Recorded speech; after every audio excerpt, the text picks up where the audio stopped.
বুধবার রাজধানীর তেজগাঁওস্থ প্রধান উপদেষ্টার কার্যালয়ে স্বল্পোন্নত দেশ হতে উত্তরণের প্রস্তুতি বিষয়ক উচ্চ পর্যায়ের আলোচনা সভায় যোগ দেন উপদেষ্টা পরিষদের সদস্য ও বিভিন্ন খাতের কর্তা ব্যক্তিরা। এ সময় প্রধান উপদেষ্টা দেশের সার্বিক পরিস্থিতি থেকে উত্তরণের জন্য পরিকল্পনা নিয়ে আলোচনা করেন।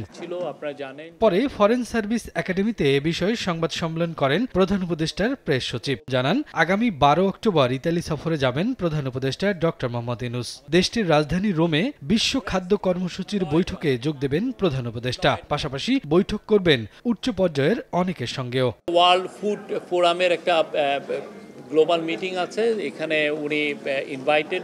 এই মিটিং এর সাইড লাইনে অনেক হাই প্রোফাইল ব্যক্তির সাথে ওনার মিটিং হবে। দাসত্ব থেকে মুক্তি পেতে স্বনির্ভর হওয়ার উপর গুরুত্ব দিয়ে প্রধান উপদেষ্টা দেশের ভিসা জটিলতা নিরসনে পররাষ্ট্র মন্ত্রণালয়কে নির্দেশনা দিয়েছেন বলেও জানান প্রেস সচিব শফিকুল আলম। আমরা যেন নিজেদের পায়ে নিজেরা দাঁড়াতে পারি, আমাদের জন্য কোনো ধরনের কোনো দাসত্ব না নিতে হয়। বাংলাদেশিদেরকে নিউ দিল্লিতে যে তার ভিসার জন্য অ্যাপ্লাই করতে হয়, তো সেই বিষয়টা বারবার এসছে যে কীভাবে আমরা ভিসার জটিলতা থেকে উত্তরণ করতে পারি। এদিকে পররাষ্ট্র উপদেষ্টা বলেন, মিথ্যা তথ্য সহ নিজেদের ঘাটতির কারণে বিভিন্ন দেশের ভিসা রিজেক্ট হচ্ছে। এ নিয়ে দেশগুলোর সঙ্গে আলোচনা চলছে। আমাদের দেশের লোকদেরকে যে ভিসা বিভিন্নখানে বন্ধ করছে, এটার জন্য তাদেরকে আমি যতটা দায়ী করতে পারি, আমি মনে করি যে আমরা নিজেরা তার থেকে বেশি দায়ী।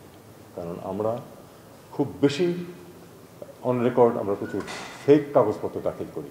প্রতিবছর জার্মানি ও পাকিস্তান থেকে প্রায় ৯,০০০ শিক্ষার্থী নেয় বিভিন্ন দেশ। সে অনুযায়ী বাংলাদেশ থেকেও নেয়ার অনুরোধ করেছে পররাষ্ট্র মন্ত্রণালয়। পাকিস্তানের সমান লেভেলে যেন আমাদেরকে নেয়। শফিকুজ্জামান রুবেল, সময় সংবাদ, ঢাকা।